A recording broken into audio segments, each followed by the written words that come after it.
The Miami Dolphins quarterback Tua Tagovailoa and the Dolphins have agreed to a 4-year, $212.4 million contract today with $167 million guaranteed. Now Tua, we're going to bring up the graphic right now, Tua becomes the third highest paid quarterback, about $100,000 more than Jared Goff. So he signs a pretty massive deal. It is the highest ever in Dolphins franchise history. And by the way, I'm just going to point this out here just for a little tidbit. Dan Marino had $51 total million. Year one, Tua's making more than that already. So there we go. But I want to know, are you surprised that the Dolphins would pay Tua this large sum of money and give him a 4-year extension? It's the largest 4-year contract in NFL history at $212 million. I am a little surprised, actually. I predicted that they would let him play out the year, and they would maybe franchise tag him next year. They had that option, but they didn't do it. I guess they love him. The GM said, Chris Greer said the Dolphins are strong believers in Tua. So they proved it. They stepped up with a huge contract. It's short of the $55 million that Lawrence and Burrow got to lead the league with the two top contracts. But hey, $53.1 million is nothing to sneeze at, particularly with $167 million of it guaranteed. You know, his stats in 23-24 were outstanding: 4,600 yards, 272 yards per game, 69.3% completion rate, 29 TDs, 101.1 quarterback rating. That's really good. There's a 97.1 quarterback rating for his career. It's tied for 12th all time, ahead of Steve Young and Peyton Manning, which surprises me that he's ahead of Peyton Manning. That stat may not be one of the best to compare all-time QBR. I'm not sure that's a great stat. I think I would still put Peyton Manning ahead of Tua at this point in his career. I mean, he hadn't played anywhere near the number of years that Peyton Manning's played, so we'll see if he can have the longevity that Peyton Manning had and see where his QBR might be then. The Dolphins had the number one offense in 2023-24. He was a big part of that. He's lucky to have two outstanding wide receivers, maybe the best in the league, and Tyreek Hill, and not far from it, and Jason Waddle. Those guys help him out a lot. Some people think he was robbed as the comeback player of the year, given the kind of injuries he had last year, to be able to come back, be in the MVP discussion for most of the year. Joe Flacco wound up winning that award, which I don't think that was such a bad choice either. I mean, Joe Flacco was sitting on his couch before he got called by the Browns, and he wound up going to the playoffs. So he had a pretty good year too. But I could see people being upset by Tua not getting that award. I'm not sure he gets all of the credit that he deserves. I mean, he was picked ahead of Justin Herbert. If we go back to 2020, he was the 5th pick, and Herbert was right after him, which at the time was considered a terrible pick. Now he's a lot closer to Herbert, I think. In fact, he had a better season than Herbert did this past year. He's been injury prone. I mean, he had a hip injury in college. He had a rib injury in 2021, limited him to 13 games. He had the concussions in 2022. Although the team kind of let him down there, they let him play after he had a concussion, and the next week he got a bad one. So they thought there was talk that he was going to retire because of those concussions. He didn't. He came back, had that fantastic year. They had the top offense with 401 yards per game. Now I say the focus shifts to Jordan Love to see what kind of contract he's going to get. But I'm interested to hear what you have to think about. What you think about this? I have zero problem with the Dolphins signing Tua to an extension. It's a 4-year deal. I don't have a problem with the length of it at all. To me, that doesn't really matter. Jared Goff has a 4-year deal, although obviously he is older than Tua Tagovailoa. What I do have a problem with is the purpose of it. Right? I have no problem with them signing it, but what's it going to get you? Same thing with Dak Prescott. He's going for $60 million, and even there was something I saw today that if he just is patient enough, Dak could make upwards of $70 million annually. I don't believe that whatsoever, but the fact that the number 6 is getting thrown out when it comes to Dak Prescott, I got a problem with that. But what's the point, right? What is Tua going to give you that no other quarterback can? Because obviously you could point to yesterday when they were during training camp, And then all of a sudden, the defense was dominating on the offense. That's what Cameron Wolf said on NFL Network, that Tua didn't participate in the second day of practice, but there was a much different Miami offense and the defense dominated. Well, that would make sense when you have a legitimate starting quarterback in Tua and then backup Mike White running the offense. There is a massive difference. Tua is a starter, Mike White is a backup. So I would kind of understand why a backup quarterback can't run the offense as efficiently as now a $53.1 million quarterback can. But I thought that Tua, just because I'm not paying him for 7/10 of a year, I'm paying him for 100% of the year, that I would give him $49 million. I will commend the Dolphins, though, on not giving him a all of a sudden market-breaking deal like the Jaguars did when they gave Trevor Lawrence a tying contract of $55 million a year on average, tied with Joe Burrow. One made a Super Bowl, the other one playoff game. Tua, on the other hand, I can understand that. 53.1. I'm glad the Dolphins decided not to break the bank when it comes to his performance over the course of an entire season, because he doesn't earn it. He didn't deserve to break the QB market. And I'm going to bring up this graphic again because I do think it's important. Because the whole point of paying him this much money and give him this extension is because you think with Mike McDaniel you could win playoff games. And by the way, the Dolphins hold the longest playoff win drought. The last win back in 2001 during the 2000-2001 season. The Dolphins have back-to-back wildcard appearances and back-to-back losses. Although the one in 2022, this close to beating Josh Allen. The other one, the Chiefs took care of them easily. But let's bring up this graphic, and I always bring it up. Against teams when it's 45 degrees or below, I call this sweater weather. Because here in New York, it's what you do. You put on a sweatshirt, and you do everything you normally do when it's 45 degrees, or just what else you have to do. You put on a sweatshirt. Tua's horrible. Like this is a bad quarterback. 55% completion percentage, 241 yards. I don't really have a problem with that. 8 touchdowns, 9 picks, a 75 passer rating.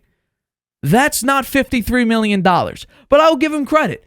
From games 12 and before, he's a tremendous quarterback. He's a very, very good quarterback. I would bridge him right in the top 10, maybe. He's definitely from 9 to 13. That's his range. He's not a top 5 quarterback. He's not better than C.J. Stroud already. C.J. Stroud, what he did with the Texans, I think is absolutely incredible. He's around the 9 to 13 range. I got no problem with it.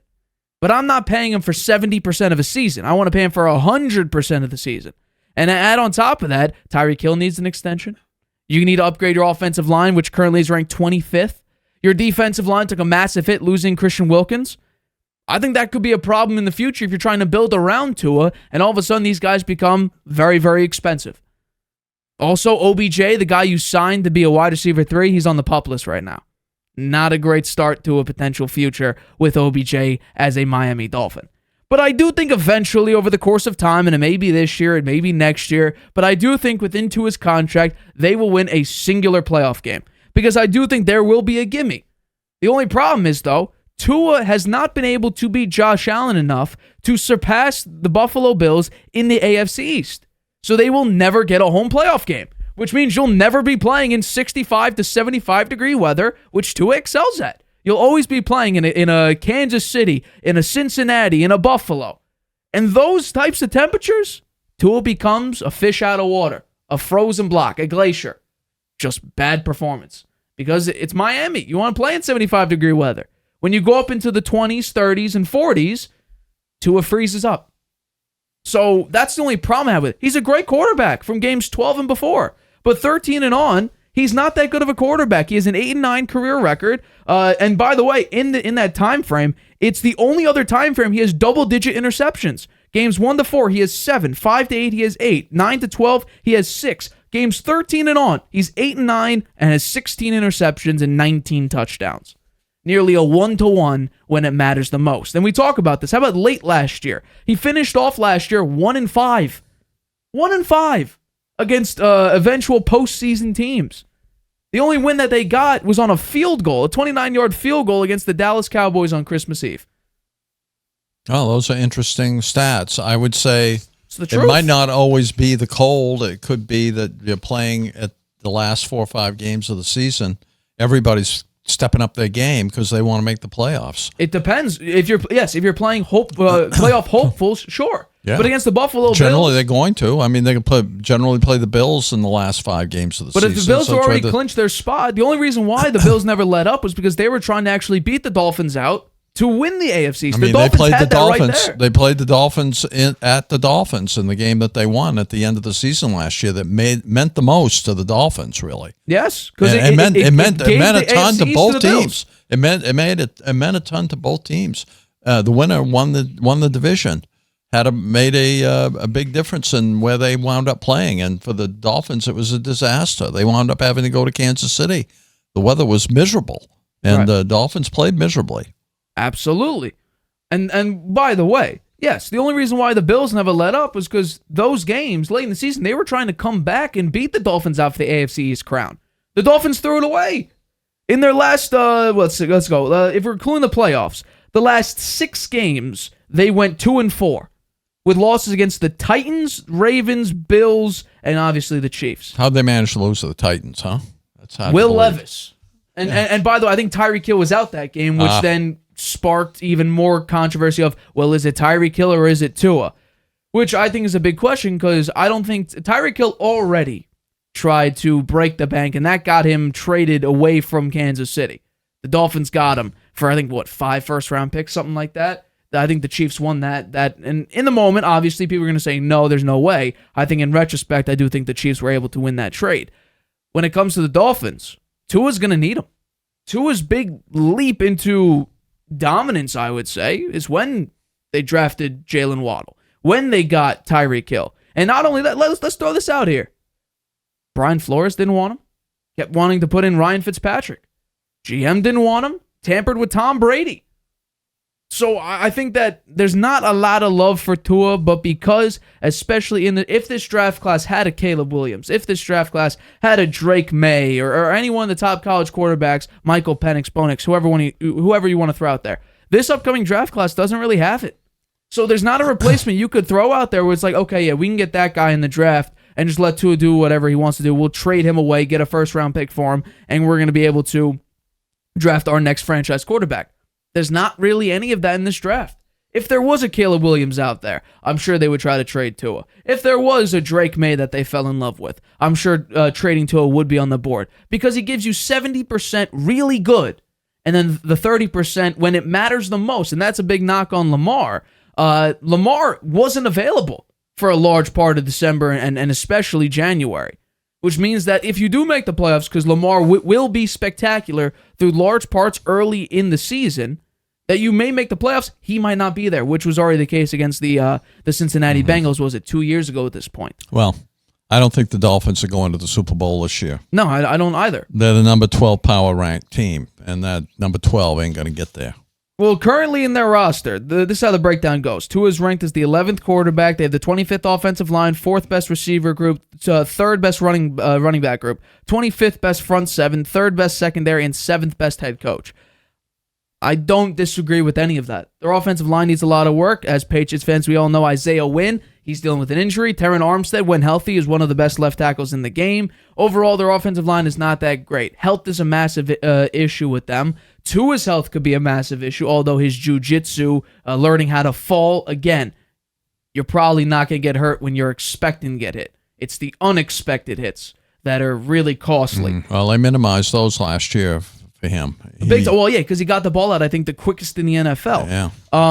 I'll also point this out because it has to be said. He does have a pretty extensive injury history. Going into the NFL. I mentioned that. Going into the NFL, he was already dealing with an injury. And then he's had a back injury, a hip injury, and 3 concussions. He thought about retiring after that last situation with, was it within a 10-day span? He had 2 confirmed concussions and then another head injury that based on, his gross motor skills, it looked like he got another concussion. They called it 3 head injuries and 2 concussions. I think it's okay to say 3 concussions. But, yeah, people saying, oh, yeah, well, look at the offense without Tua. Yeah, it's Mike White running the offense. If it's not Mike White, it's Skylar Thompson. If it's not Skylar Thompson, it's Gavin Hardinson. Obviously, Tua's better than all of those 3 quarterbacks combined. He's a starting quarterback in the NFL. He's a 9 to 12, 13 ranked quarterback. But is he better? Let's go back to the contracts because we did this before. He's not better than Joe Burrow. He's not better than Lamar Jackson. I think, truthfully, I don't think he's better than Jared Goff. Justin Herbert has been plagued by horrible defense and horrible coaching. Like I said, he has scored the most points in his first 3 years in NFL history. His defense has also given up the most points in that 3-year span. He was drafted after Tua. He was. And then Trevor Lawrence, Tua got a bigger contract. Trevor Lawrence, like the Deshaun Watson, is an outlier. We don't really base contracts around Trevor Lawrence, although it can affect how contracts are made, just like Deshaun Watson. When Lamar was trying to get a contract, everybody was talking with, he wants Deshaun Watson guaranteed money at the starting point. Now, that turned out not to be the case, but it can influence contracts. And I think a lot of people thought, well, if Trevor Lawrence got that deal, why can't Tua? And luckily, the Dolphins and Tua were able to come to an agreement, $53.1 million. It's not breaking the bank at all.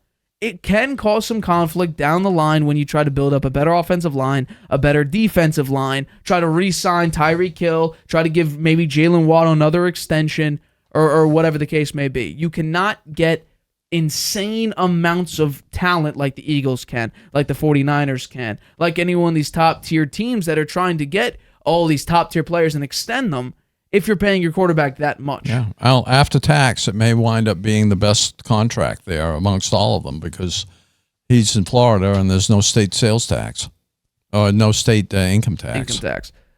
I think that it's going to be very difficult, and we really haven't seen it in recent history of a quarterback who's getting paid top 5 money win a Super Bowl. That just really doesn't happen because it doesn't allow you to get other types of players that you might need, other deficiencies on your team. Having that much money being given to one particular player at one particular position does not create enough openings generally to fill in other holes of your team. Tom Brady always took less. Mahomes, he could have gotten paid at the time probably $55 million because he went out, won Super Bowls, 5,000 yards, 50 touchdowns. He took less, and he keeps continuing to take less. He reconstructs his deal in order to create more cap space to sign better players. They want that three-peat. Obviously. I think anybody who had the opportunity would definitely do that. Hi, everybody. Thanks for watching. Make sure you subscribe here to get the latest from the show. Also, if you want to check out the full episode, make sure you click the I in the top right-hand corner right now. If you want to listen to this show anywhere you go, make sure you go to anchor.fm/The Harvey Hour or anywhere you get your podcasts.